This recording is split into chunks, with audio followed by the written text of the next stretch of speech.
हरे कृष्ण। नमो विष्णुपादाय कृष्णपृष्ठाय भूतले श्रीमते केतुदास्य अधिकारी इति नामिने। नमो विष्णुपादाय कृष्णपृष्ठाय भूतले श्रीमते भक्तिवेदांत स्वामी इति नामिने। नमस्ते सारस्वते देवे गौरवाणी प्रचारिणे निर्विशेष शून्यवादी पाश्चात्य देश तारिणे। श्रील प्रभुपाद की जय, गुरु महाराज की जय, निताई गौर प्रणाम। ओम नमो भगवते वासुदेवाय। ओम नमो भगवते वासुदेवाय। ओम नमो भगवते वासुदेवाय।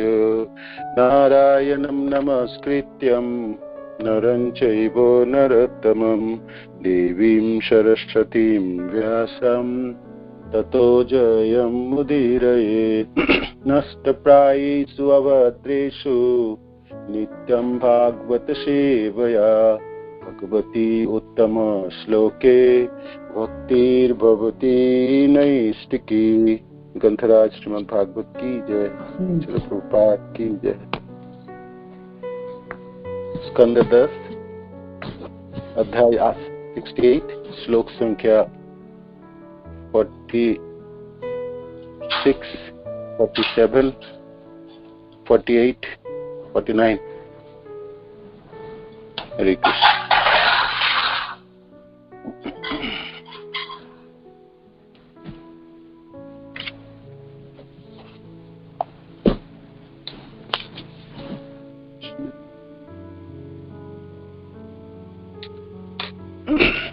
तो मैं आवृत्ति करता हूँ, पीछे पीछे कोई दोहरा सकते, बाद में दोहरा सकते। हरे कृष्ण।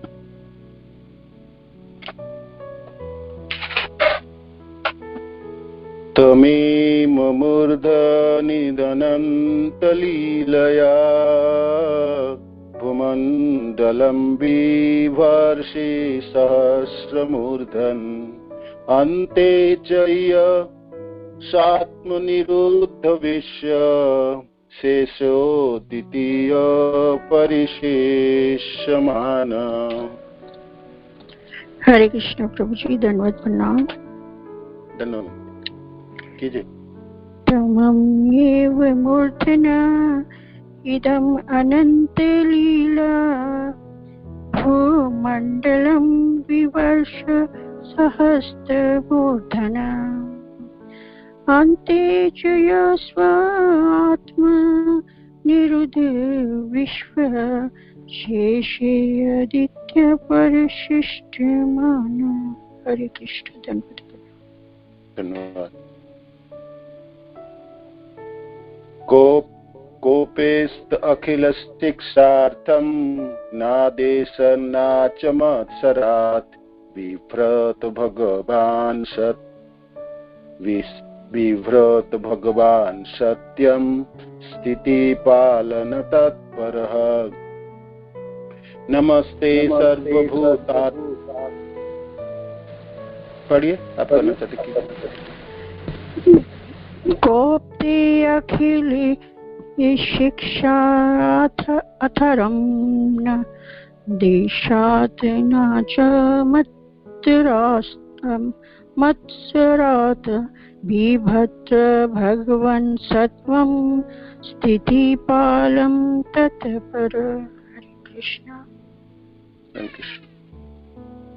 नमस्ते सर्वभूतात्मन् सर्वशक्तिधराभय विश्वकर्म नमस्तस्तु ताम्बयं शरणं गता।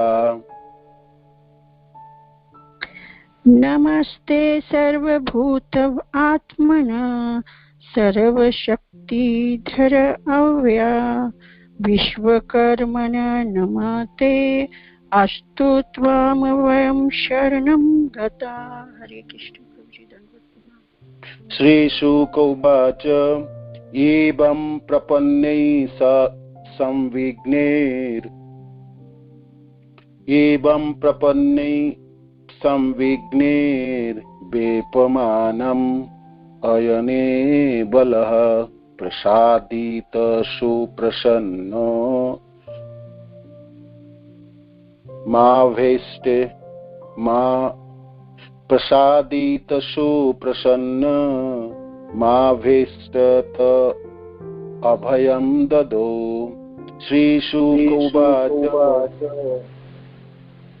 श्रीशुक उवाच एवं प्रपन्ने स्वविघ्ने वेपानने अन्यबल प्रसादित सुप्रसन्नमाभीष्ट इति अभयं ददो। हरे कृष्ण। और कोई आवृत्ति करना चाहते कीजिए प्लीज। हरे कृष्ण। श्रीशुक उवाच एवं प्रपन्ने संविघ्नेर्वेपमानायर्णे बलाः प्रसादिता सुप्रसन्नो मा भीष्टे भयं ददो।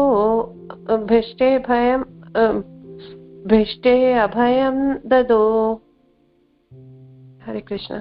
इसको वहां तक पढ़ेंगे ना। प्रसादित सुप्रसन्नो माभीष्ट इति अभयं ददो। प्रसादिते सुप्रसन्नो माभीष्टे इति अभयं ददो। जी हरे कृष्ण। और कोई करना चाहते हैं? हरे कृष्ण। धन्यवाद प्रणाम प्रभु जी। श्रीशुक उवाच एवं प्रपन्ने संविघ्ने वेपमानाय निर्बल्य प्रसादित सुप्रसन्नो माभीष्टेत्यभयं ददो। हरे कृष्ण। और कोई?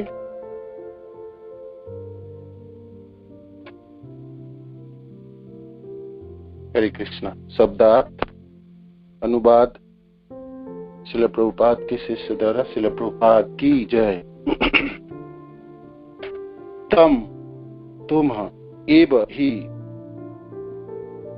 मूर्धीन सिर पर ईदम यह अनंत हे असीम लीलया लीला के रूप में आसानी से भू पृथ्वी के मंडलम गोलुको बीभर्षी वहन करते हो। सहस्र मूर्धन हे हजारों सिर वाले। अंत में च तथा यह जो स अपना आत्म शरीर के भीतर निरुद्ध लीन करके विश्व ब्रह्मांड से लेट जाते हो। अद्वितीय परिशिष्यमान शेष। अनुवाद हे हजार सिर वाले अनंत, आप अपनी लीला के रूप में इस भूमंडल को अपने एक सिर पर धारण करते। संहार के समय आप सारे ब्रह्मांड को अपने शरीर के भीतर लीन कर लेते हैं और अकेला बचकर विश्राम करने के लिए लेट जाते। श्लोक संख्या 47। कोप क्रोध ते तुम्हारा अखिल हर एक को शिक्षा अर्थम के लिए न नहीं देशा घृणा से ना तो मत्सरात ईर्षा से विभ्रत धारण करने वाले। भगवान सत्यम सतोगुण स्थिति पालन तथा रक्षण तत्परः आशय के रूप में। अनुवाद आपका क्रोध हर एक को शिक्षा देने के निमित्त है। यह घृणा या देश की अभिव्यक्ति नहीं है। हे परमेश्वर, आप शुद्ध सत्वगुण को धारण करते हैं और इस जगत को बनाए रखने तथा इसकी रक्षा करने के लिए ही क्रुद्ध होते हैं। तात्पर्य, कुरुगण स्वीकार करते हैं कि भगवान बलराम का क्रोध सब प्रकार से उचित था और वास्तव में उन्हीं के लाभ के लिए था। श्रील विश्वनाथ चक्रवर्ती ठाकुर के अनुसार कौरव कहना चाहते थे, चूंकि आपने अपना क्रोध प्रदर्शित किया है, हम सभ्य बन गए हैं। इसके पूर्व हम दुष्ट थे और गर्व से अंध होने के कारण आपको देख नहीं सके थे। श्लोक संख्या 48।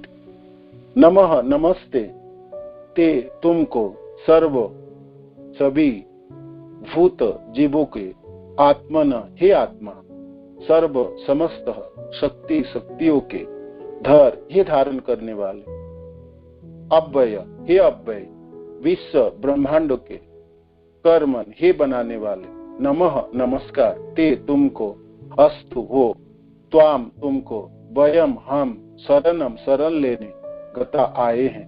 अनुवाद, हे समस्त जीवों के आत्मा, हे समस्त शक्तियों को धारण करने वाले, हे ब्रह्मांड के अव्यय सृष्टा, हम आपको नमस्कार करते हैं और नमस्कार करते हुए आपकी शरण ग्रहण करते हैं। तात्पर्य, कौरवों को स्पष्ट तो अनुभव हो गया कि उनके जीवन तथा प्रारब्ध भगवान के हाथों में थे। श्री सूक्त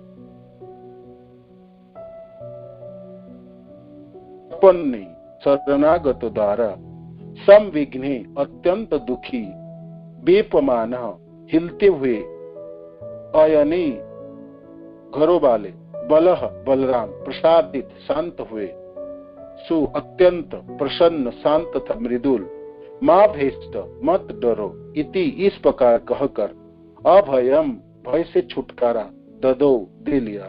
अनुवाद, सुखदेव गोस्वामी ने कहा, जिन कौरवों का नगर डगमगा रहा था और जो अत्यंत कष्ट में होने से उनका शरण में आ रहे थे, ऐसे कौरवों द्वारा स्तुति किए जाने पर बलराम शांत हो गए और उनके प्रति कृपालु हो गए। उन्होंने कहा, डरो मत, फिर उनके भय को हर लिया। श्रील प्रभुपाद की जय। ओम ज्ञानतिमिरन्धस्य ज्ञानाञ्जनशलाकया चक्षुरुन्मीलितं तस्मै श्री गुरुवे नमः। श्री चैतन्य मनोभीष्टं स्थापितं येन भूतले स्वयं रूप कदा मह्यं ददाति स्वदान्तिकम्। हे कृष्ण करुणा सिन्धु दीनबन्धु जगत्पते गोपेश गोपिका कांत राधा कांत नमस्तुते। तप्त कांचन गौरांगी राधे वृंदावनेश्वरी विश्वभानुसुते देवी प्रणमामि हरिप्रिये। वाञ्छाकल्पतरुभ्यश्च कृपा सिन्धुभ्येव च पतितानां पावनेभ्यो वैष्णवेभ्यो नमो नमः। जय श्री कृष्ण चैतन्य प्रभु नित्यानंद श्री अद्वैत हरे कृष्णा कृष्णा कृष्णा हरे हरे हरे राम राम राम हरे। श्रील प्रभुपाद की जय, गुरु महाराज की जय, आप सब भक्तवृंद की जय, निताय गौर प्रेमानंदे हरि हरि। तो आप सब मिलकर आशीर्वाद दीजिएगा, इस 4 श्लोकों के रूप में सेवा कर पाऊं। हरे कृष्ण। तो बलराम जी गुस्से में है, क्रोध से क्रोधान्वित अपने हालों को बढ़ाए। विश्वनाथ ठाकुर कहते हैं लंबे किए अनंत भगवान। तो और 4-5 जगह में प्रहार किए। कहां पर प्रहार किए? हस्तिनापुरों के सीमाना, जहां से उनकी सीमा शुरू होते। और जैसे ये कृषक अपने अस्त्र कोदालों से एक भूमि खंड को उखाड़ के फेंक देता है अपने जमीन को समतल करने के लिए व खेती करने के लिए, इसी प्रकार बलराम जी अपने हल से प्रहार किए हस्तिनापुरों की सीमानाओं के ऊपर और उखाड़ लिए पूरे हस्तिनापुर नगरी को, धरती से अलग कर दी और करके खींच के उसको गंगा जी में डुबोने के लिए प्रयास की। लेके जा ही रहे थे, खींच के ले जा रहे थे। तो ये अनंत भगवान बलराम शंकर अद्भुत शक्ति है, अलौकिक शक्ति है ना। हल से पूरे हस्तिना नगर, जो इतनी बड़ी नगरी है और उसमें इतने लोग, असंख्य लोग है ना, राज परिवार, राजसभा, राजाओं हैं, उनके मंत्री, उनके परिषद सब भरा हुआ। तो उन्होंने सोचा एक एक करके प्रहार करके मारने से पूरे नगरी को डुबा देते। तो धरती से अलग कर लिए बलराम जी, अपने हल के प्रहार से पूरे हस्तिना नगरी को उखाड़ लिया। जैसे बच्चे लोग खेलते समय मिट्टी के ढेला को घर बनाते और मिट्टी को ढेले को हाथ से पकड़ के और खिलौना की तरफ फेंक देता है ना, ऐसे बलराम जी अपने हाल के नौकों से हस्तिनापुर पूरे नगरी को उखाड़ के धरती से उखाड़े, इस पृथ्वी से अलग कर दिए। इसी को इसको तो इसी में इसको तो नामो निशान नहीं रखेंगे, कौरवों का नामो निशान नहीं, है ना। इतने स्पर्धा और इतने गौरव, इतने अहंकारी हैं और कहते हैं जी ये यदुवंशी को तो हमने राज्य दिया और राज सिंहासन हमने प्राप्त किया, वो जुती थे और आज सिर पे उठ गए। तो ये सब बात हमने श्रवण की थी।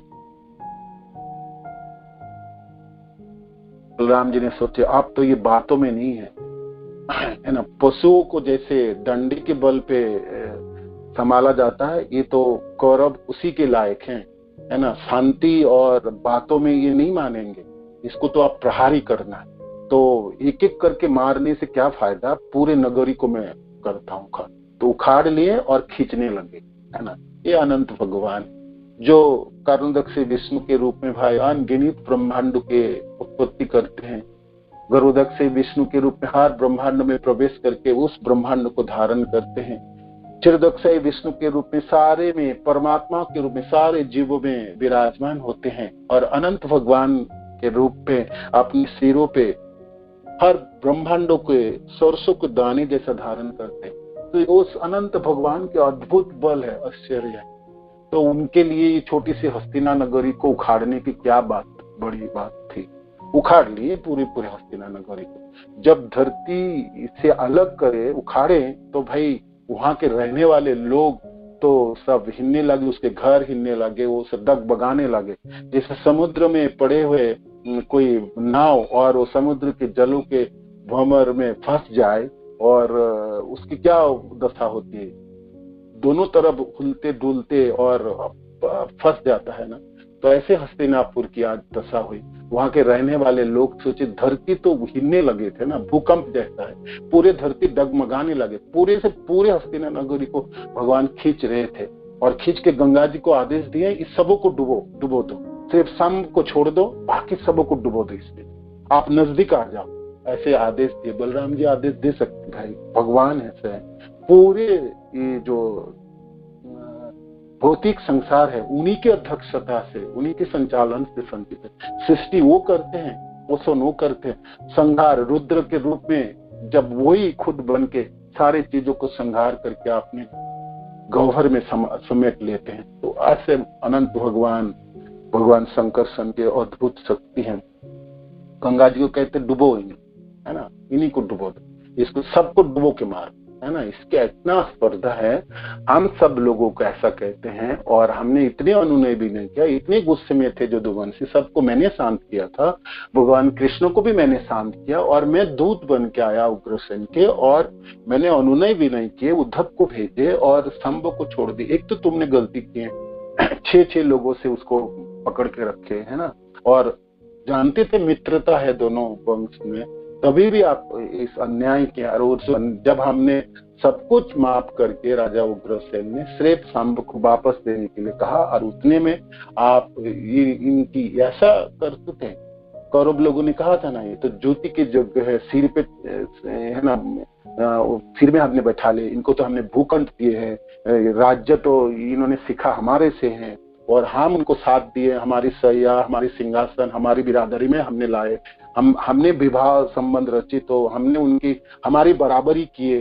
तो भगवान बलराम कह रहे थे ना, क्या कहता है, जो कृष्ण जिनके चरण धूलि पाने के लिए देवता, ब्रह्मा, शिव लालायित रहते हैं, और आप उनकी चरण धूलों को सिरों में धारण करते हैं, जो कृष्ण समस्त देवताओं को पराजित करके पारिजात वृक्ष द्वारका में लाए, जिस कृष्ण की सेवा के लिए लालायित होकर लक्ष्मी जी अपने सीने से उतर के चरण की सेवा करती हैं, उन कृष्ण को ये सामान्य राज्यों की पड़ी है, और उन कृष्णों की इन लोगों ने राज्य दिया।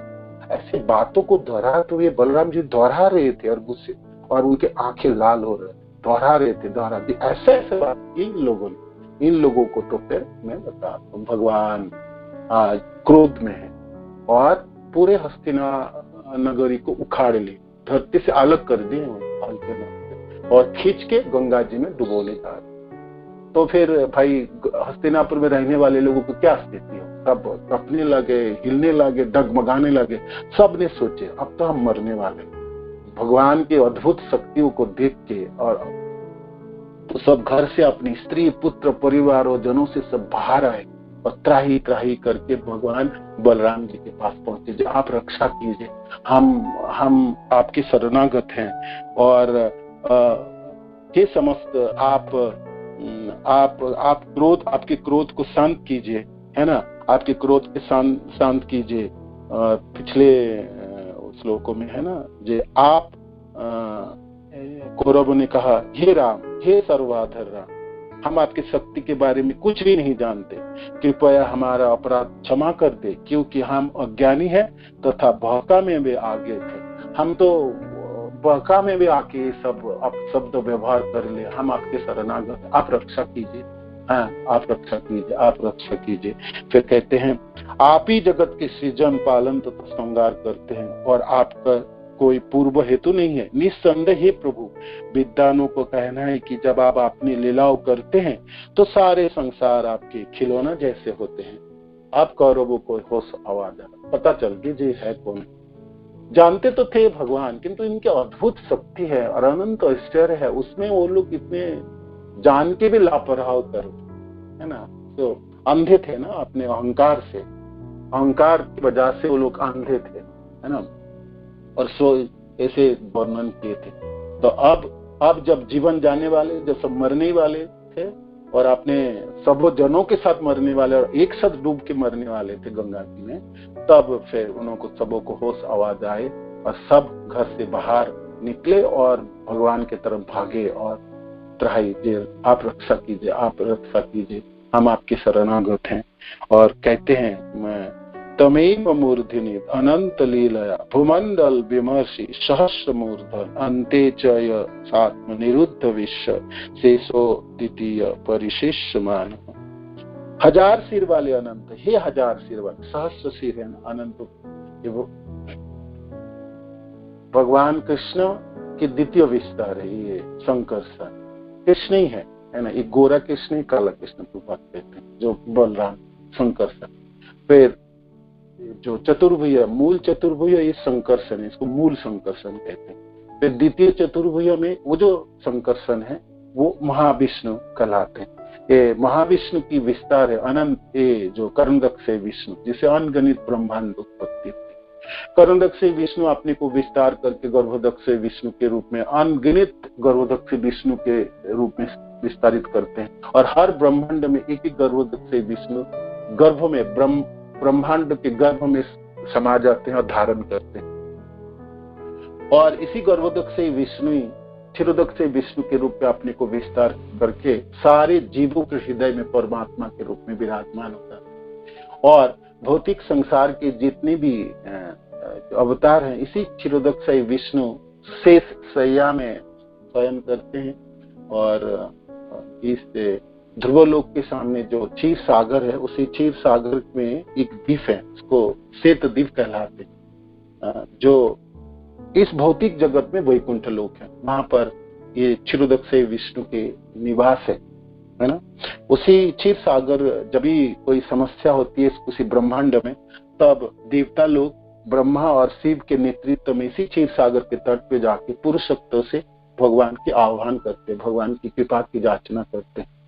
ये क्षीरोदक्ष विष्णु की विस्तार है, अनंत है, जो अपने हजार सिरों में धारण करते हैं ब्रह्मांडों को। तो यहाँ पर एक कौरव जन को पता है जो ये भगवान बलराम की क्या महिमा है, महिमा को जानते थे, तो उन्होंने स्तुतियों में यही वर्णन किया, आप अपने हजार सिरों में इस ब्रह्मांड भौतिक संसारों को धारण करते हैं, धारण करते हैं। आप अपनी लीला के रूप में इस भूमंडल को अपने एक सिर पर धारण करते हैं, है ना। सरसों के दाने के तरह जैसा लगता है जब सिर में धारण, इतनी बड़ी भगवान की सिर है और 1000 फनाएं है उसमें, है ना। तो कितनी विशाल है, अनंत असीम है देखा जाए तो। उसमें ये पूरे ब्रह्मांड, सिर्फ धरती नहीं है, ये 14 लोकों से संबंधित पूरे ब्रह्मांड एक सरसों के दाने जैसा लगता है ना, अपने जब सिरों में धारण करते हैं। तो आप सोचिए भगवान अनंत की क्या विशालता है, क्या काय बुय होगी, क्या असीमता है, अनंत है, नाम ही उसका अनंत है देखा जाए। और कहते हैं संहार के समय आप सारे ब्रह्मांडों को अपने शरीर के भीतर लीन कर लेते हैं। कहा ना, यही अनंत भगवान जब प्रलय के समय रुद्र के रूप धारण करे, है ना, और सबो चीजों को नष्ट करे, और करके सारे चीज, सारे जीव और जो पदार्थ है सब चीज कर्मदक्ष से विष्णु के गह्वर में चले जाते, तो सिमट लेते, है ना। तो इसीलिए कौरवजुन कहते हैं जे आप संहार के समय आप ही सारे ब्रह्मांडों का अपने शरीर के भीतर लीन कर लेते हैं और अकेला बचकर विश्राम करने के लिए लेट जाते हैं, और फिर पूरे ब्रह्मांड समाप्त हो गए, भौतिक संसार रही नहीं, है ना। तो कर्मदक्ष विष्णु कारण सागर के शेषैया में शयन करे, है ना, लेटे रहेंगे महापुरुष अवतार। तो आप फिर आप ही रहते हैं, है ना, आपके अलावा तो और कुछ भी नहीं रहते, भौतिक संसार में तो कुछ रहे नहीं, सब नष्ट हो चुके, प्रलय हो चुके।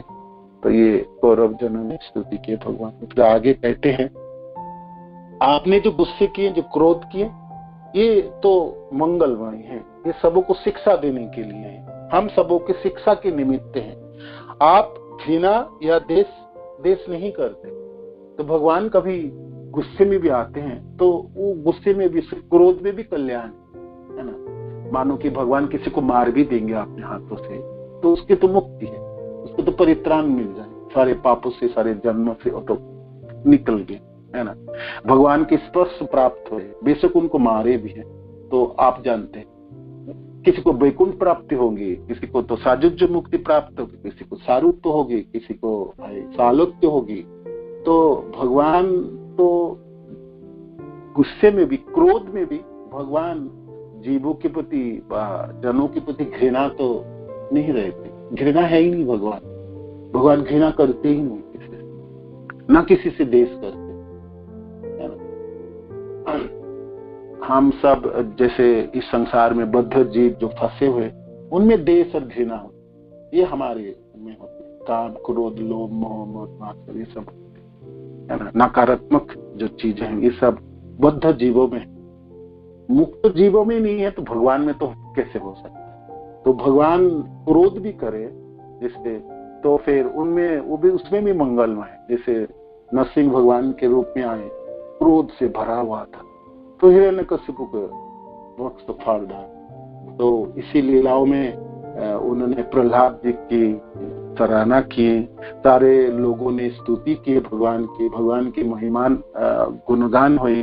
भक्तजन हम सब उसी को आज श्रवण करते हैं, पढ़ते हैं। और हिरण्यकशिपु अपने पाप जोनियों से, जो कर्म से उसको मुक्ति प्राप्त हुई, है ना, परित्राण तो हुई हो। तो भगवान के क्रोध में ना घृणा होती है ना ईर्षा होती, वो तो मंगलमय होते, सबों के शुद्ध करने के लिए होते। और क्योंकि भगवान तो ना रजोगुणों में होते, ना तमोगुण और ना सत्वगुण, गुणातीत है भगवान, तो गुणों के ऊपर रहते हैं। तो इससे इस जगत की बनाए रखने तथा इसकी रक्षा करने के लिए क्रोध होते हैं। कभी कभी जरूरत पड़ती है भगवान की गुस्से की, जैसे यहाँ पर हस्तिनापुर को उखाड़े, है ना, इससे अद्भुत बात है। आप सोचो, बलराम जी उखाड़ के ले जा रहे, पूरे हस्तिनानगर से खींच के ले जाए, गंगा में डुबो के। तो अद्भुत शक्ति है ना भगवान की, अद्भुत शक्ति। तो क्यों किया ऐसे क्रोध? जो शिक्षा देने के लिए। कौरव जन वही मानते जो हम सबों को शिक्षा देने के लिए आपने के, हम सब अहंकारी हो गए थे, हम सब देशी बन गए थे, आपके अपमान किए, आपको इतने अपशब्द व्यवहार किए, तो इसकी सजा तो हम सबों को प्राप्त होना ही था। ठीक किए आपने, आपके जो कार्य थे बिल्कुल ठीक थे, और ये शिक्षा देने के लिए थे। फिर आगे कौरव जन प्रणाम करते हैं, नमस्ते सर्वभूतात्मन, आप समस्त जीवों के आत्मा है। बात सही है, परमात्मा के रूप में क्षीरोदक्षाई विष्णु विराजमान होते सब जीवों में, ये तो संकर्षण भगवान की विस्तार है ना। तो इसीलिए कौरवजन कहते हैं आप ही आत्मा के रूप में समस्त जीवों की आत्मा हो, समस्त जीवों को में रहते हैं। ये समस्त शक्तियों को धारण करने वाले, तो सारे शक्तियों की जो शक्तिमान है ना भगवान, शक्तियों की स्रोत है ना, उन्हीं से शक्ति विकीर्ण होती है। तो इसीलिए शक्तियों की धारण करने वाले, हे ब्रह्मांड के अव्यय सृष्टा है, ब्रह्मांडों के सारे ब्रह्मांडों की सृष्टा तो वही भगवान अनंत संकर्षण भगवान बलराम जी सृष्टा, अव्ययम, जिसकी व्यय नहीं, जो कभी नष्ट नहीं होते, वो हमेशा ही रहते। पूरे संसार नष्ट हो जाते हैं किंतु भगवान हमेशा विराजमान रहते। और फिर हम आपको नमस्कार करते हैं और नमस्कार करते हुए आपकी शरण ग्रहण करते हैं। आप रक्षा कीजिए, दया कीजिए, दया कीजिए, दया कीजिए। तो सारे लोग कौरव की हस्तिनापुर के सारे लोग घर से बाहर, घर में रहेंगे कैसे? घर तो हिल रहे थे चारों तरफ, वो तो गिरने वाले थे और लड़खड़ा रहे थे। डर के मारे पत्नी, बच्चे, सब लोगों, सब जन हस्तिनापुर से बाहर आए और हाथ जोड़ करके रक्षा करो, हम आपके शरणागत हैं। तो भगवान बलराम की तरफ भाग रहे थे सब, और बचाओ, आप बचाइए, आप रक्षा कीजिए, आप रक्षा कीजिए। तो सुखदेव महाराज कहते हैं, जब ये सब लोगों ने कौरव के नगर डगमगा रहा था और जो अत्यंत कष्ट में होने से, जब भूकंप होंगे, जैसे सब हम भूकंप होते हैं ना, तो कैसे घर से सब घर से बाहर निकलो, भागो भागो भागो भागो। तो 4.5, 4 या 5 रिक्टर स्केल भी भूकंप होने से हम घर से बाहर भागते थे, कैसे भी कर बाहर जाके खड़े हो और बच सकोगे। अब पूरे हस्तिना ये नगरी को तो उन्होंने हाल के नौक के ऊपर उठा लिए और खींच रहे थे, तो बिल्कुल डगमगा रहे थे, है ना। तो सब डरे हुए और सब दुखी थे, जो हम मरने वाले, हम तो अभी हमारे अंतिम समय आ गए हैं, तो कष्ट तो होते है ना। तो भय से पीड़ित, तो मरना कौन चाहते है? मृत्यु से तो सब भीत होते हैं, हर व्यक्ति डरते हैं, और तो उस समय बचने के लिए प्रयास तो करते हैं। तो सब समझ गए जे इस कष्ट से, इस डर से बचाने वाले तो बलराम जी हैं, तो उसके शरण में आए। ऐसे कौरवों द्वारा और स्तुति की है तरह तरह की सब स्तुति, जो आप ही सृष्टि करता है, आप ही पालन करता है, आप संहार हैं, आप ही आत्मा के रूप, परमात्मा के रूप में विराजमान सर्वज्ञ हैं, आपके कार्य शुभ होते हैं, बेशक आप गुस्सा भी करते हैं तब भी उसमें कल्याणी छिपे हुए होते हैं। तो आप हम सबों को रक्षा कीजिए। सब शरणागत हुए और त्राही कर रहे थे, बचाए, आप बचाइए। तो बलराम जी के क्रोध शांत हुए और बलराम जी शांत हो गए और सबों को कहते हैं, डरो मत, डरो मत। तो भगवान शांत हुए और भगवान सबों के डर को भगा देते। भय जो उत्पन्न होती है जीवों में, जब भगवान की आशासन प्राप्त हो जाए, वो भगवान के चरण आश्रित हो जाए, तो उस भय सब चली जाती। जब प्रचंड विपर्जय परिस्थितियों में जीव के पास जब कोई सहारा ना रहता हो, जब कोई बचाने वाला नहीं होता, इस संसार में पदम पदम जद विपदम, हर पग पग में डर है ना, भय है। तो भय से बचने के लिए एक ही रास्ता है, और क्या रास्ता है? भगवान के शरणागत हो जाए। जब आपके पास कुछ भी नहीं रहेगा, आप प्रयास कर रहे हो, जैसे इस समय देखिए कोरोना से बचने के लिए तो छोटी सी एक विपत्ति है, बचने के लिए सब त्रस्त है, भीत है, तो अपने अपने प्रयास करो, अपने अपने रक्षा करने के लिए, बचाव करने के लिए जो चीज है वो करें, किंतु अंतिम जो बचाने वाले वो तो कृष्ण है, भगवान है आपको बचाने वाले। तो इस भय से बचने का एक रास्ता है, भगवान के चरण आश्रित हो जाए, भगवान के शरणागत है। राखो भी मारो भी जो इच्छा, तो राख लो मार लो जो इच्छा आपकी कर लोगे, है ना। मैं तो आपकी चरण आश्रित हूँ, शरणागत हूँ। तो सारे भय चली जाए। भय से बचने के लिए गुरुदेव वर्णन कर रहे थे, भय से बचने के लिए एक ही रास्ता है, कृष्ण की चरण आश्रित हो जाए, है ना। भगवान बलराम जी के चरण आश्रित हो गए सारे कौरव जनों ने। और तब बलराम जी कहते डरो मत, डरो मत, और सबों की भय को भी हार ली, है ना। बलराम जी सबों को भय को हार ली। आगे फिर आएगी कथा, जब कौरव और सब सब शरणागत हो गए, और वो लोग शरणागत हो रहे थे सांब को और लक्ष्मणा को आगे करके, जी इस दोनों को लेने आए थे ना भगवान।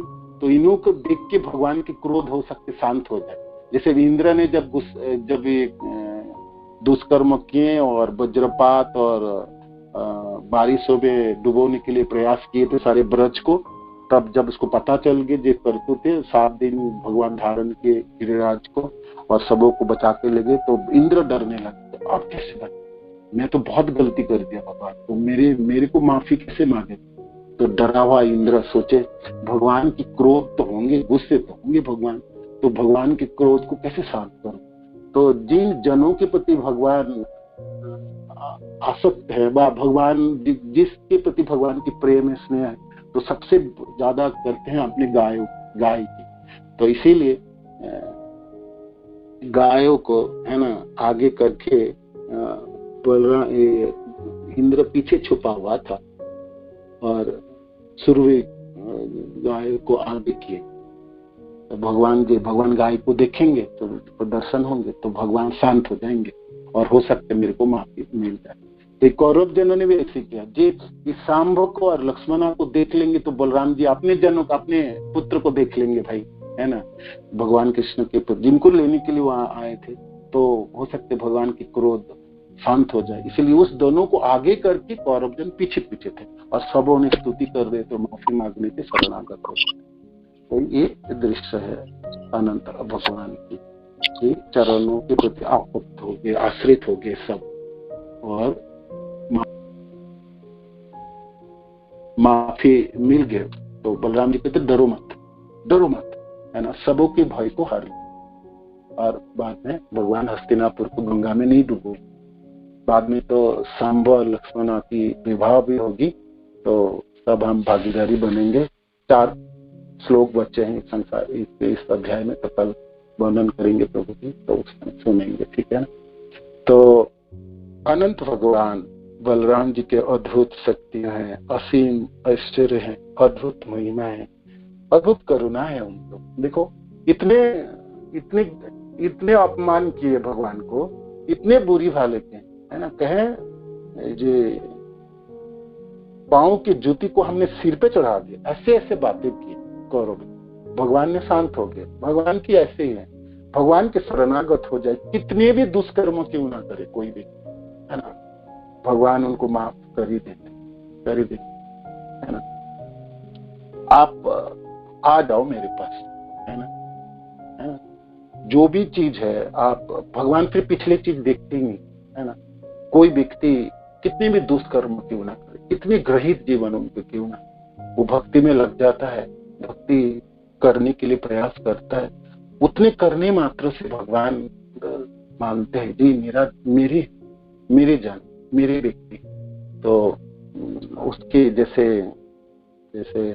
मायापुर परिक्रमा करते समय आप किस दलों में परिक्रमा करते, आपके हाथों में बैंड नहीं होता, बांधते हैं, तो अब पता चलता है जी इस दलों में हम परिक्रमा कर रहे हैं। तो ऐसे भक्ति करने मात्र से भगवान की नजर उनके तरफ आता, ये तो मेरे हैं, मेरे जन, मेरे बांधे।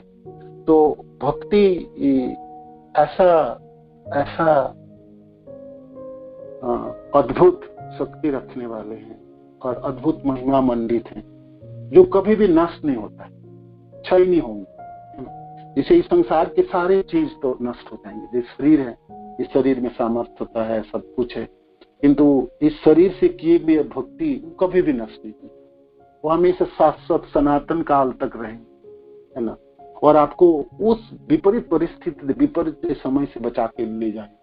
कितने भी ग्रहित समय हो और विपरीत परिस्थिति हो, आप फंस गए आप किसी चीजों में, किंतु आपने भक्ति की है और भक्ति है आपके पिछले जीवनों की थोड़े बहुत, तो भगवान आपको नहीं छोड़े, आपको निकाल के ले जाए, क्योंकि भगवान की निगाह जो है वो अपने जनों के प्रति है। तो ये तो मेरा भक्त है, ये तो फंस गए, विपरीत परिस्थिति में है, तो इसको तो मैं निकाल के कैसे भी करके ले जाऊं, है ना। तो भक्ति कभी भी नष्ट नहीं होती, है ना। कितने भी जीवनों में जन्म मृत्यु जरा व्याधि में फंसा भी होगा, थोड़ा बहुत भी भक्ति उनको वो वो बैंक बैलेंस है जो शाश्वत सनातन। जैसे इस समय हमने भौतिक संसार में कोई धन कमाते हैं और रखते हैं, तो मृत्यु होने के मात्र आपका वो धन चले जाएगा। कोई भी शिक्षा आपने भौतिक प्राप्त किया वो सब नष्ट हो जाएंगे, कोई जस प्रतिपत्ति सब चले जाएंगे। आपके स्वजन जो इस समय है वो शरीर ढलते सब निकल जाएंगे, माता पिता पत्नी बच्चे सब चले जाएंगे। एक भी चीज रहने वाले, फिर अगले में आपको और मिलेंगे, ठीक है, किंतु ये सब लोग नहीं रहने वाले। इस जीवन में कमाया धन आपके पास रहने वाला, तो एक चीज रहने वाले वो शाश्वत, वो है भक्ति। देखो क्या अद्भुत बात है, ये जो शरीर है सतसम विजर्जरम पतत्त अवश्यम, ये तो अवश्य गिरेंगे शरीर, हजारों ग्रंथियां इसमें है ना, और गिरने में कभी कुलशेखर जी कहते हैं ये तो गिरने वाला है, अवश्य गिरेंगे ये, किंतु गिरने से पहले इस शरीर से किए गए भक्ति तो आपको अमरत्व प्रदान करेंगे, वो हमेशा रहेंगे सनातन काल तक विराजमान।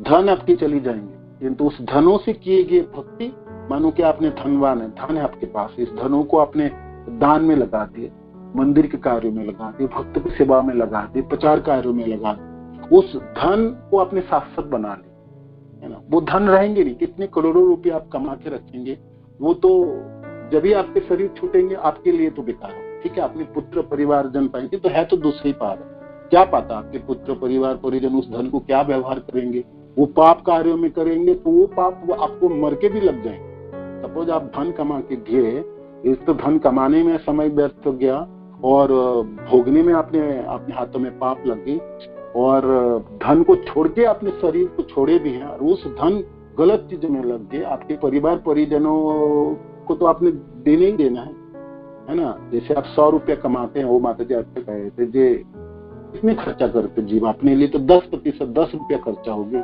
90 रुपया तो वो छोड़ के मरने के लिए है ना, वो तो पड़ा रहेगा, बैंक में रहेंगे या सज्जनों को प्राप्त हो गया। सबसे बड़े लुटेरे तो अपने सज्जन है, वो भोगेंगे उसमें, तो उस भोगने से आपकी क्या प्राप्ति, आपके कोई लाभ नहीं। और वो इंद्रिय तृप्ति में लगा देगा वो धन को, और गलत कार्य में लगाए तो मरने के बाद भी आप उसके लिए दायी होंगे, उस धनों के लिए आप दायी। बहुत बड़ी समस्या है, धन आपको बांधने वाला है, इसी धनों से आपके अमरत्व प्राप्त हो जाएंगे। आप उस धनों को भक्ति में लगा देंगे, दानों में लगा देंगे, मंदिर कार्य में प्रचार कार्य में लगा देंगे, भक्तजनों को सेवा में ला देंगे, तो आपको शाश्वत बनाने में समर्थ प्रदान करते हैं। इस शरीर आपको अमरत्व प्रदान कराता है, इस शरीर से किए हुए भक्ति आपको हमेशा सनातन काल तक रहेंगे, कभी नष्ट नहीं होने वाले। धन कभी भी नष्ट नहीं होने वाला, उस धनों से किए गया भक्ति है ना, नहीं तो सब कुछ नष्ट होने वाला है। तो ये भक्ति की अद्भुत महिमा है। वित्रासुर जब असुर जरी को प्राप्त हुए पार्वती माता के अभिशाप से, तो पिछले जीवनों की भक्ति याद थे। चित्रकेतु महाराज थे ना, तो चित्रकेतु महाराज के रूप में उन्होंने भक्ति की, भगवान अनंत की है ना, भगवान बलराम संकर्षण के उन्होंने भक्ति किए थे। तो उस भक्ति के बल पे वित्रासुर असुर जनी को प्राप्त होने के बावजूद भी उनको याद रहे सब चीजों को याद रहे। तो भक्ति ऐसे अद्भुत शक्ति रखने वाले हैं, जो आप दूसरे जीवन में आपको विपरीत परिस्थिति भी आप पड़ गए तभी भी आपको बचा के निकाल के। उदाहरण है वित्रासुर की, और फिर उदाहरण आपको गजेंद्र की है ना, वो तो हाथी के शरीर पे जानवर के शरीर प्राप्त हुई, किंतु वो भक्ति किए थे पिछले जीवन में उसी जीवन वो तो राजा थे ना, और वो अभिशप्त हो गए तो ये हाथी के योनि प्राप्त हो गए, किंतु उनको याद रहे भक्ति। ऐसा बहुत सारे उदाहरण है, जैसे चोर भरत महाराज के पुलह आश्रम में, और जब राजा थे, राजा भरत थे, तब उन्होंने भक्ति संपादन किए। पुलह आश्रम में भी आप आके भगवान की भक्ति किए, भक्ति कर ही रहे थे, और भाव भक्ति तक भी पहुंच गए थे, किंतु हरिण की जर्नी पे, हरिण के बच्चे पे आसक्त होकर उनके पतन हुई, तभी भी याद रहे है ना। और फिर बाकी बाद में चोर भरत के रूप में ये सब कथा हम जानते हैं। तो किए गए भक्ति कभी भी नष्ट नहीं होगी। स्वल्पम अप्यस्य धर्मस्य त्रायते महतो भया। इसीलिए ये जो जीवन है नश्वर है, इस समय की जो शिक्षा है वो नष्ट हो जाएंगे, जो हमारे पास धन है वो नष्ट हो जाएंगे, जो हमारे पास सामर्थ्य है वो चली जाएंगी, जो हमारे जो भी कुछ अच्छी चीजें सब नष्ट हो जाएंगे शरीर छोड़ के। इस सब चीजों को शाश्वत बनाने का एक ही साधन, एक ही, और वो है भक्ति। भक्ति कर लेंगे तो फिर वो कभी भी नष्ट नहीं, वो कभी भी नहीं होने वाला। बहुत सुंदर है ना। तो गुरुदेव के पास, इसलिए प्रभुपाद के पास हम सब इसी चीजों में बचे। हमारे पास जितने समय बचे हैं तो हम क्यों ना अपने शरीर की सारे सामर्थ्य को, हमारे पास जो भी अच्छी चीज, जो भी चीज हम अपने को मानते, अपना मानते, उन्हीं को क्यों नहीं निछावर करें। हमको शाश्वत बनाने, जो इस काल कभी भी क्षय ना कर पाए, कभी भी नष्ट नहीं कर पाए, तो उसके लिए हमको चरना प्रीति पूर्वक सेवा ग्रहण कर ले, भगवान की प्रीति पूर्वक सेवा, भक्ति कर ले, है ना। भक्ति करके हम सब चीजों को बचा सकते, नहीं तो काल सबको खा जाए, सब नष्ट कर देंगे, है ना। वित्रासुर इसीलिए असुर जोनि में रहते हुए जब वो लड़ रहे थे इंद्र से, और तब उसको याद थे भगवान, तो कहते हैं जो मेरी जीवन में एक ही आशा है, कब मैं आपके दास बनूंगा, दासों के दास बनूंगा, है ना, कब मैं बन पाऊंगा। और मेरी तो एक ही पीड़ा है, ये शरीर छूट जाए, मेरा हाथ तो कट गया, अब तो सिर भी काट देंगे इंद्र ने, और मैं तो गिर पड़ूंगा। किंतु गिरने से पहले मेरा एक अनुरोध है, आप सुन लीजिए। तो वित्रासुर की स्तुति है ना, अद्भुत सुंदर भागवत में, जो चौथा आते हैं ना, छठा स्कंद में आते हैं, तो उसमें से थोड़ी सी करते हैं। और अनंत भगवान की कैसे भक्ति की है वो थोड़ा सा पढ़ेंगे।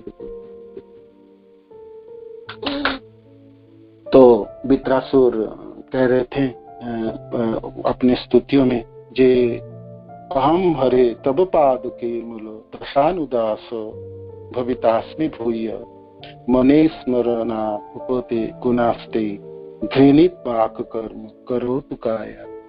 मैं, हे भगवान, मैं दोबारा कब बन पाऊंगा आपके दासों के दास? अब तो असुर जन्म में फंस गया मैं, कब मैं बन पाऊंगा आपके दासों के दास? और आपके, तो उससे क्या होगा, मैं आपके चरण कमलों की शरण ग्रहण करता, जब भी आपके दासों के दास बनूंगा तो उन लोगों की टोली में रह के आपकी गुणगान सुनने की मौका मिलेंगे, आपके रूप की, आपके गुण, आपके लीलाओं की आस्वादन कर पाऊंगा। तो मैं कब बनूंगा आपके दासों के दास दोबारा? अब तो मैं वंचित हो चुका हूँ, असुर जनी को प्राप्त हो गया। तो ये मेरी इच्छा है, मैं दोबारा आपके दासों के दास बनना चाहता हूँ। क्या मैं आपके दासों के दास बन सकूंगा, जिससे मेरा मन सदैव आपके दिव्य गुणों को स्मरण करता रहे, मेरी वाणी नित्य आपके गुणों की गान करते रहे, और मेरा शरीर आपकी प्रिय सेवा में निरंतर लगा रहे, निरंतर लगा रहे। फिर वित्रासुर कहते, मेरे को आधिपत्य नहीं चाहिए, मेरे को ये स्वर्ग के अधिपति नहीं चाहिए, मेरे को ये धरती के अधिपति नहीं बनना, मेरे को नीचे लोगों के अधिपति नहीं बनना, मेरे को ब्रह्मा भी नहीं बनना, मेरे को शिव नहीं बनना, मेरे को इंद्र नहीं बनना, मेरे को कुछ नहीं बनना। और ना नाक पृष्ठम ना च पारमेष्टम ना सार्वभौमम ना रसाधिपत्यम ना जोग सिद्धि पुनर्भवम वा समंजस्यताम विरहस्य कांक्षे। तो मेरे को ना जोग सिद्धि चाहिए और मेरे को मुक्ति भी नहीं चाहिए, मेरे को चाहिए तो आपकी सेवा है। कब मैं आपके चरण आश्रित हूँ, कब आपकी सेवा ग्रहण कर पाऊंगा? मेरे को ये सब कुछ भी नहीं चाहिए, नहीं चाहिए। मेरे को ना ध्रुवलोक चाहिए, ना स्वर्गलोक चाहिए, ना ब्रह्मलोक चाहिए, ना मेरे को अधोलोकों के अधिपति बनना है, ना मैं जोग शक्तियां चाहिए, ना मेरे को स्वामी बनना है। आपके चरण कमलों को त्याग कर मेरे को मोक्ष भी नहीं चाहिए, मुक्ति भी नहीं चाहिए, मेरे को तो आपकी सेवा चाहिए, है ना, मेरे को आपकी सेवा चाहिए। फिर वित्रासुर करते थे, जब पक्षी के बच्चे, छोटे छोटे बच्चे, वो प्रतीक्षा करता है अपनी माँ के लिए, कब माँ आएंगी तब खिलाए।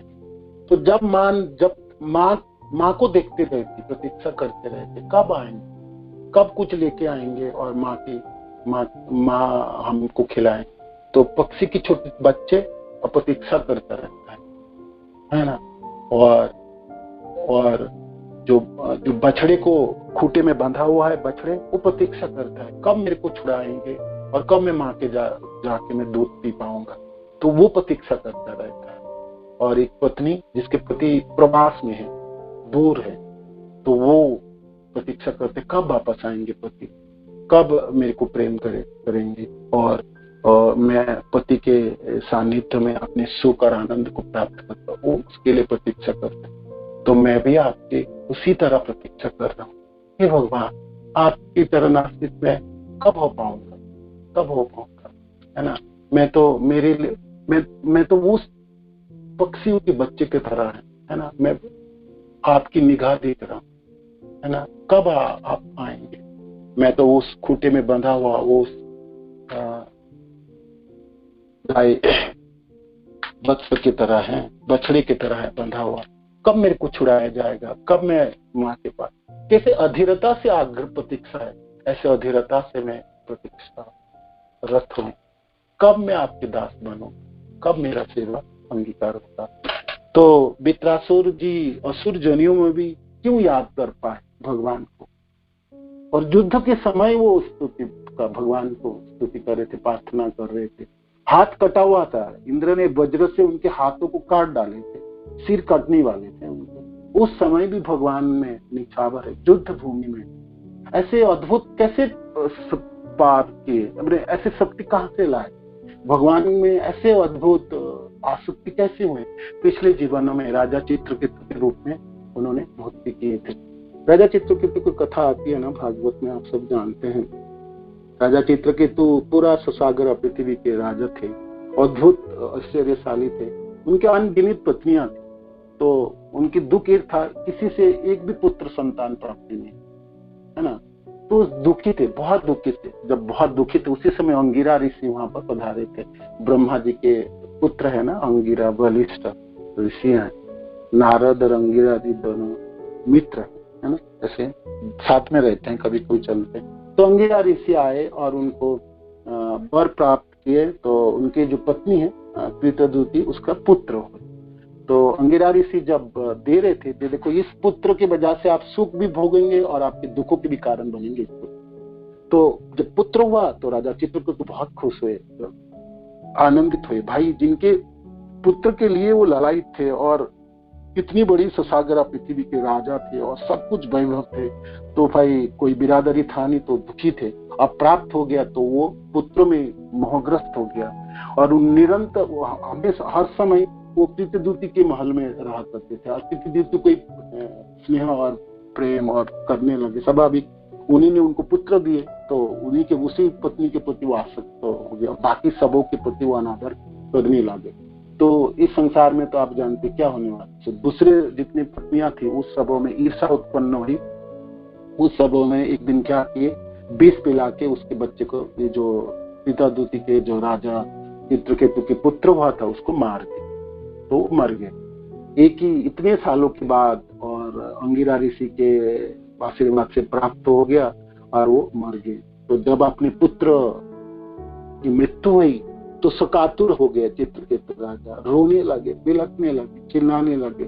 बहुत सुंदर पूरे एक अध्याय है उसके शोक की, चित्रकेतु महाराज के, है ना, भागवत में। और कहते हैं पिता होके भी पुत्र की मृत्यु देखना पड़े, मैं अभागा हूँ, ये विधाता आपने दिए थे क्यों छीन लिए, और मैं कैसे जीऊंगा, मेरा जीना बेकार हो गया, मेरे इतने बड़े राजत्व क्या होगा, कौन होंगे, तरह तरह के शोक किए, है ना, रोने लगे भी। जब इतने शोकातुर थे, मरने वाले थे इस समय, मानो उनको भी प्राण जाने वाले थे राजा चित्रकेतु के, उसी समय अंगिरा ऋषि दोबारा आए। इस समय खुद अकेले नहीं आए, नारद जी को लेके आए। तो दोनों आए, तो दोनों ने भाई दो महर्षि हैं और आके ढालस देने लगे, समझाने लगे जी जीवन कितनी, जीवन की क्या मूल है, ये शाश्वत थोड़ी है, ये तो नष्ट होने वाले है। और जो पुत्र हैं वो प्राप्त होती है, बार चली जाती है। इस संसार में कोई चीज अभी प्राप्त होगी, थोड़ी देर बाद फिर नष्ट हो जाएंगी। तो तरह तरह के परामर्श दे, उपदेश दे के सांत्वना दे रहे थे। चित्रकेतु महाराज जिसकी पुत्र की मृत्यु हुई और एकमात्र पुत्र है, तो वो कितना भी उपदेश दो कि वो कैसे शांत होंगे, नहीं हो रहे थे। तो फिर नारद जी ने क्या किए, अपने जोग बल से मृत्यु पुत्र को जीवित किए। और कहते हैं जब जीवित हो गए तो उस शरीर में जोग बल से उनकी आत्मा को दोबारा ले आए। नारद जी तो कर ही सकते हैं। और कहते हैं जी आप बताओ, आप क्यों छोड़ के चले थे, आपकी वजह से आपके पिता इतना शोकातुर हैं, आप नहीं रह सकते थे, आपने क्यों किए। तो वो जीव जो है, जो छोड़ के चले गए थे शरीर से, वो कहने लगे, जीवो उवाच, उसमें पूरी सुंदर सुंदर है जीवों की जो बात वर्णन है। वो कहते हैं ये कौन सा पिता है मेरा, कौन से जीवन की पिता माता है, मैं तो अनगिनत जीवन व्यतीत किया हूँ, और कितने माता पिता हुआ, तो कितने नंबर के माता पिता हैं, और मैं तो संसार में घूमते रहता हूँ। जीवों की जो परिभ्रमण की बात है उसकी वर्णन हुई। तो और ये तो स्थायी थोड़ी है, थोड़ी समय के लिए मिलता है कोई जीवन। इस जीवन में मेरा माता पिता है एक जोड़ी, जब भी मेरा शरीर छूटेगी तो ये छूट जाएंगे, फिर दूसरे माता पिता मिलेंगे, और तो फिर मैंने तो ऐसे कितने माता पिता को प्राप्त किया, ये कौन सा माता पिता है, कितने नंबर के माता पिता है। इतना बात सुनती चित्रकेतु महाराज की तो होश से आवाज होती है, तो बोलता क्या है ना। ऐसे सुंदर सुंदर बातें हैं। फिर जीवों ने जो वर्णन किए हैं ये सब अस्थाई है, ये जो संबंध है अस्थाई है ना, स्थायित्व नहीं है। एकमात्र स्थायी तो वो है जो भगवान के चरणाश्रित हो। भक्ति एकमात्र कामना है, वस्तु है, जो शाश्वत सनातन काल तक रह सकते। निष्कर्ष है बहुत बड़े अध्यायों में वर्णन। तो जब आपने पुत्र के मुख से ये सब चीजों को सुने तो चित्रकेतु महाराज की आसक्ति चली गई, और नारद और अंगिरा ऋषि के उपदेश था पर क्यों नहीं जाएंगे। तो फिर उस शोक से फिर वो जीव चले गए। नारद जी कहे ठीक है, आप जब रहना नहीं चाहोगे तो चले जाओ, जो आपके गंतव्य जहाँ चलो। फिर वो दोबारा वो आत्मा छोड़ गई। तो पुत्र की उन्होंने अंत्येष्टि क्रिया किए और सब कुछ किया, शांत हुए, और फिर नारद जी ने उनको मंत्र प्रदान किए, भगवान अनंत की मंत्र दिए। तो उस मंत्र को जप के 7 दिन तक चित्रकेतु महाराज, और बिना खाए पिए, तो 7 दिन के जपने से समझ चलिए उनको भगवान अनंत की जो दर्शन मिले, है ना, अनंत देव की दर्शन है। तो वो दर्शन उन्होंने किए अनंत देव की। तो ये अध्याय 16 में वर्णित है ना, अध्याय 16 भागवत के 6 स्कंद में अध्याय 16 में है, और श्लोक संख्या 26 से वर्णन है। जे चित्रकेतु महाराज भगवान 7 दिनों तक कैसे मंत्र जपे बिना खाए पिए, और समय में नारद जी की कृपा से उनको भगवान अनंत देव की दर्शन प्राप्ति हुई। कैसे दर्शन के एक श्लोक पढ़ते हैं, समय रहे तो मंत्र के प्रभाव से चित्रकेतु का मन आत्मज्ञान से अत्यधिक प्रकाशित हो गया, और उन्होंने अनंत देव की चरणारविंद की शरण ग्रहण किए। कैसे देखते हैं अनंत देव, देखने में कैसे कितना सुंदर है, तो इसमें है भगवान शेष की शरण में पहुंचकर चित्रकेतु ने देखा कि ये कमल पुष्प के श्वेत रेशों के समान श्वेत वर्ण के थे। उन्होंने नीला वस्त्र धारण कर रखा था, और चमचमाते मुकुट, बाजूबंद, करधनी तथा कंगन से आभूषित थे। उनका मुख मंद हास्य से युक्त था, उनके नेत्र रक्तिम थे और सनत कुमार जैसे मुक्त पुरुष से घिरे हुए थे। परमेश्वर का दर्शन पाने ही पूर्ण तो पवित्र हो जाने के कारण महाराज चित्रकेतु समस्त कलमश धुल गए और आदि श्री कृष्ण भावनामृत को प्राप्त हुए। वो शांत एवं गंभीर हो गए, सर के प्रेमवश उनकी आंखों से अश्रु गिरने लगे और उन्हें रोमांच हो आया। उन्होंने अत्यंत भक्ति तथा प्रेम पूर्वक आद्य भगवान को नमस्कार किया, और तरह तरह के श्लोकों में उन्होंने भगवान की स्तुति की है। तो ये अनंत भगवान की भक्त थे राजा चित्रकेतु। तो चित्रकेतु के रूप में अनंत भगवान की भक्ति किए थे और गुणगान करते हुए सारे रथों में इन्होंने ये गांधर्व बन गए थे। चित्रकेतु सिद्ध लोकों के अधिपति बन गए थे और बहुत आश्चर्यशाली थे। तो अपने विमानों में चढ़ के निरंतर भगवान की गुणगान करते रहते, अपने आराध्य देव अनंत देव के। और ऐसे करते हुए वो भगवान शिव के उसमें पहुंचे थे, जिस समय भगवान शिव अपने गोद पे बैठा के पार्वती माता को भागवत कथा सुना रहे थे। उस समय अपशब्द व्यवहार किए थे चित्रकेतु, जब पार्वती माता ने उनको अभिशाप दी थी वित्रासुर के रूप। तो ये भक्ति की निर्यास है, भक्ति की अद्भुत शक्ति है। भक्ति करे कोई जीव किसी समय तो वो कभी भी नष्ट नहीं होंगे। देशों को असुर जनी अपराध के बोध से उसको अधपतन भी हो जाए तो त्याग रहता है, माने भगवान के लक्ष्य तो रहते हैं उनके तरफ, वो कैसे ना कैसे खींच के ले जाएंगे।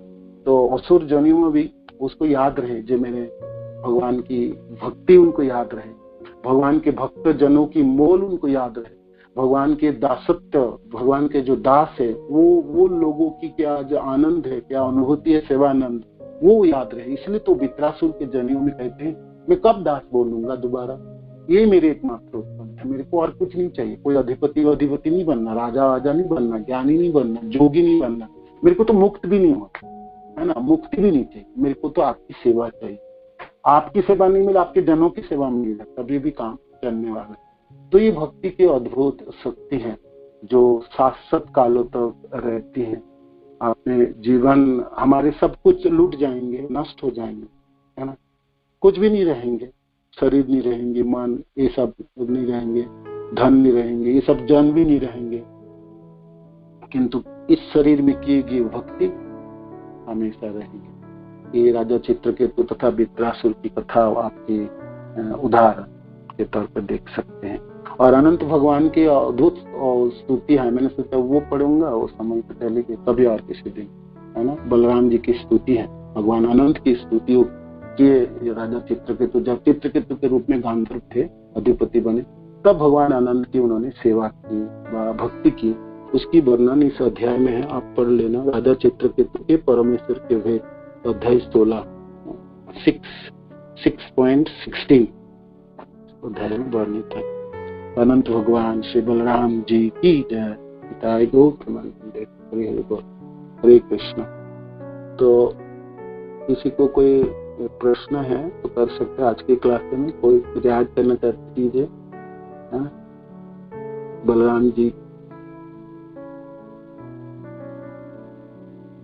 हम सबको भाग्य है बलराम जी की महिमा सुनने के लिए मिला। अब आगे के अध्याय में और बलराम जी की महिमा नहीं सुनाई देगी। तो आज इस अध्याय के बाद अब तो बलराम जी की महिमा नहीं होंगे, थोड़ा ना के बराबर है, ठीक है ना। हरे कृष्ण।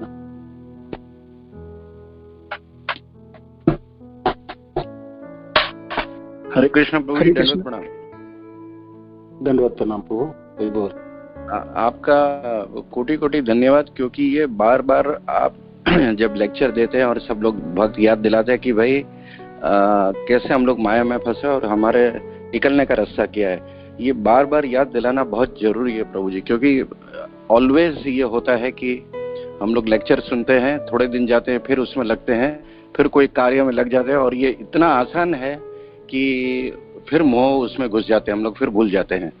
तो ये कंटिन्यूस प्रोसेस जो है ये आप लोग की वजह से हो रहा है, यही बहुत बड़ी बात है प्रभु जी। इसलिए ये कभी कभी हमको लगता है कि हमको तो ये पता है, लेकिन उसको लाइटली ले लेते हैं अगर नॉर्मली, तो ये प्रैक्टिस हो जाती है आदमी। तो ये बार बार जो आप याद दिलाते हैं कि भाई कोई रास्ता नहीं है, बस भक्ति रास्ता है, बाकी सब छोड़ना पड़ेगा, ये बार बार जब हम लोग सुनते हैं तो उससे ऑटोमेटिक जो है ध्यान आ जाता है बस प्रभु जी। इसलिए मैंने आपको बताया। हरे कृष्ण प्रभु जी, दंडवत प्रणाम। धन्यवाद प्रभु। बात वही है, हमको वही चीज बार बार करनी है, वही नाम जपनी है, और विग्रह सेवा करनी है, भागवत की श्रवण करनी है, भक्त जनों की चरण आश्रित रहनी है, और वही एक ही चीज को पुनरावृत्ति करना है ना। ऐसा नहीं हमको बहुत कर लिया, हमने 10 साल 20 साल कर लिया भैया हम तो और कुछ करें, ना ना ना, यही करनी है, यही करनी है।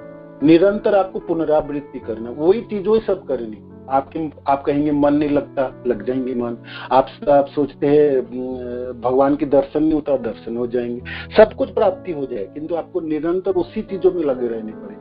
ऐसा नहीं है जो कोई न्यू चीज ले आऊं, कोई न्यू मतबात कर लूं, श्लोकों की व्याख्या और तरह से कर लूं और लोगों को अचंभित कर दूं, नहीं, सरल विधि है, आपको भक्ति कर, है ना। भक्ति शब्द का अर्थ है प्रीति पूर्वक सेवा है, कृष्ण की सेवा, कृष्ण की जनों की सेवा, उसके लिए लालायित रहेंगे, और वो आपको प्राप्त हो गया तो आपके अहो भाग्य है।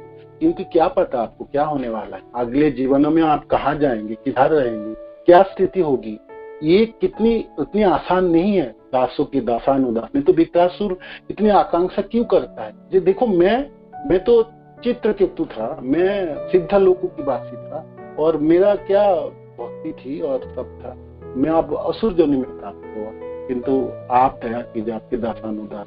तो हम सबों को भी यही इच्छा और यही चीज, शरीर ढलने से पहले तक इसी चीजों की करते रहे, जपना है, भागवत की श्रवण करना है और पवित्र सेवा करनी है, साधन को परिपाटी से निभानी है ना। ना भी लगे मन तभी भी करना है, और इंद्रिया दूसरी तरफ खींच के ले जाए तभी भी उसी को खींच के इधर लाना, हमको यही करना है। इसी चीजों को ही हमको बचाने वाला है, बाकी और कोई चीज बचाने वाले नहीं, याद रखना। बिल्कुल प्रभु जी। और दूसरी बात है प्रभु जी, सॉरी आपको डिस्टर्ब, प्रभु जी, बात यह है कि बार बार जब सुनते हैं ना एक ही कथा निरंतर, अलग अलग स्पीकरों से भी सुनते हैं, या हम लोग भागवत सुनते हैं, श्रीमद् भागवतम और अपने और चैतन्य, सब जो भी हम लोग सुन रहे भजन समझ में आया नहीं है व्हाटएवर, लेकिन उसका जो आनंद इंक्रीज होता है ना प्रभु जी, आई थिंक ये शायद कहीं मुझे लगता है कहीं डिफिकल्ट है, बहुत डिफिकल्ट है मिलना।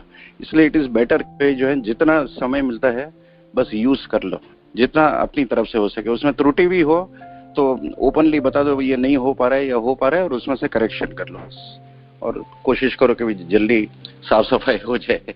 हरे कृष्ण प्रभु जी। जी जी, यही हो जाए। कोई भी त्रुटि हो रहा है, कुछ है, तुरंत मान लो भगवान जी, ये कृष्ण जन मेरे से गलती हो गया, मैं कर नहीं पा रहा, है ना।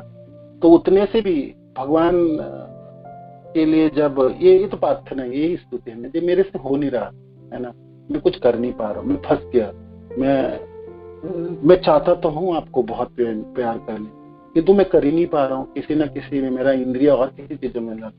तो हे कृष्ण आप रक्षक कीजिए, है ना।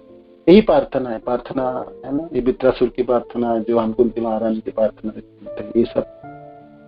तो भक्ति हमको बचाने वाला है, हमको और कोई चीज बचाने वाली नहीं, ठीक है। ये हमेशा हम करना चाहे नहीं करना चाहिए, हमारे पास ऑप्शन है, क्योंकि इस बचने के लिए, शाश्वत बनाने के लिए आपके पास भक्ति के अलावा और कोई रास्ता नहीं, ठीक है। तो इसको करनी पड़ेंगे, कैसे भी करके, रोते विलखते कैसे ना भी मन के तभी भी करनी पड़ेंगे, मन ना भी चाहे जपने तब भी जपना पड़ेंगे, और तभी तो सेवा करनी पड़ेगी, भक्त के संग करनी पड़ेगी। भक्त बेकार लगता है, बहुत दुख देता है, कड़ी काठी सुनाते, तब भी भक्त के साथ ही रहे, भक्त को छोड़ के नहीं जाना, है ना। भक्त में रहने से बहुत झंझट होता है, अपराध भी जाग उठते हैं, वो करने से भी नहीं चलेंगे, उसी भक्त ही बचाने वाले, तो उनके संग भी नहीं छोड़ पाएंगे, छोड़ना। तो कोई कार्य एक ही आप सोचेंगे नहीं अब तो मैं न्यू कुछ करूंगा और कुछ होगा, बहुत कर लिया ये सब चीज नहीं, उसी चीजों की करनी है आपको, करते रहेंगे, यही प्रथा है। और ये सुनने से वो बढ़ता है, अब रोज सुनते हैं और वही चीज सुना रहे, सब स्पीकर सब वक्ता वही वर्णन करें, रोज यही वर्णन होता है ना, तो एक ही कथा को घुमा फिरा के वही वर्णन होता, सेवक बननी। बहुत सुंदर, धन्यवाद प्रभु। हरि हरि बोल, हरे कृष्ण।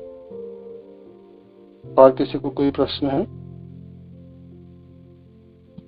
हरे कृष्ण प्रभु जी, प्रणाम। प्रभु जी, आज के श्लोक से संबंधित एक बात, संशय था कि जैसे कि भगवान राम के समय में जब लंका पर जाने के लिए समुद्र से 3 दिन उन्होंने प्रतीक्षा की, रिक्वेस्ट किया भगवान राम ने रास्ता देने के लिए, तो गोस्वामी तुलसीदास की उसमें एक छुपाई आती है, विनय ने माना जल ही जड़ गए 3 दिन बीती, बोले राम सकोप तब भय बिन हुए नती। तो भय के बिना प्रीति नहीं होती। ये हमने दूसरे दृश्य में भी देखा था, जब सुग्रीव 1 साल हो गया फिर भी वो मदद का वचन देने के पश्चात भी नहीं आए, तो उन्होंने लक्ष्मण जी को भेजा था। लक्ष्मण बहुत क्रोधित थे, पर उन्होंने कहा था कि उनको लेकर आना है, मतलब मारना नहीं है। इसी प्रकार से यहाँ पर जब हम देखते हैं भगवान बलराम क्रोधित बहुत हैं, तो क्या उनका क्रोध इतने हद तक था कि हस्तिनापुर को डुबोना था, या वह भय देना चाहते थे? इसलिए भी इम्पोर्टेंट मुझे लगता है कि क्योंकि वहां पर श्याम भी थे और लक्ष्मण उनकी पत्नी के रूप में भी थी, अगर डूबेंगे तो सभी चले जाएंगे, और इतने सबका विनाश करने का भगवान नहीं सोचेंगे, मुझे ऐसा लगता है। तो ये संशय था कि क्रोध से भय दिखाना चाहते थे, क्रोध में इतने ज्यादा थे, जैसे आपने चित्रण किया, बहुत सुंदर चित्रण किया कि लाल लाल आंखें सब कुछ। तो क्या था प्रभु जी? संशय कृपा करके दूर करने की कोशिश कृपा करें। धन्यवाद प्रभु जी। भगवान क्रोध थे, किंतु भगवान ऐसा नहीं चाहते थे डुबो देंगे इसको। भगवान सोचे इन लोगों को रास्ता दिखाने के लिए बचा है, ये प्रेम से तो नहीं समझेंगे बातों से। तो भगवान इसलिए गंगा जी को कहा जी शाम को नहीं डुबाओगे तुम, बाकी को डुबो दो, सबको डुबो दो।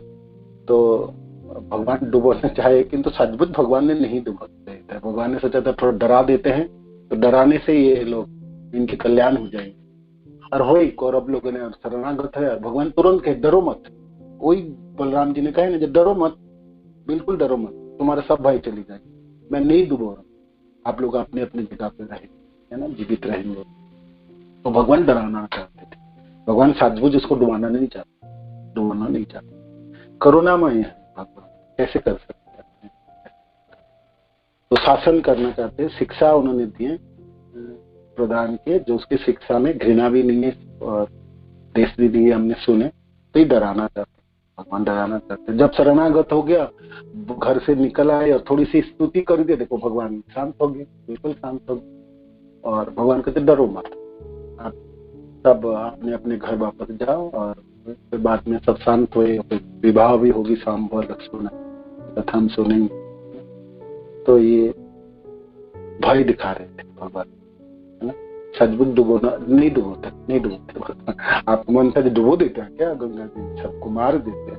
नहीं मारे भगवान किसी को मारते, और मारते भी है तभी भी कल्याण। वो भी सुन रहे थे, तभी मन को मारना पड़े किसी को जो इतना दुष्ट है, जिसको मारनी पड़े, किंतु उसको मार के भी भगवान कल्याणी करते, ठीक है ना। भगवान के हर तरह से जो कल्याण करते। हरे कृष्ण। हरि बोल।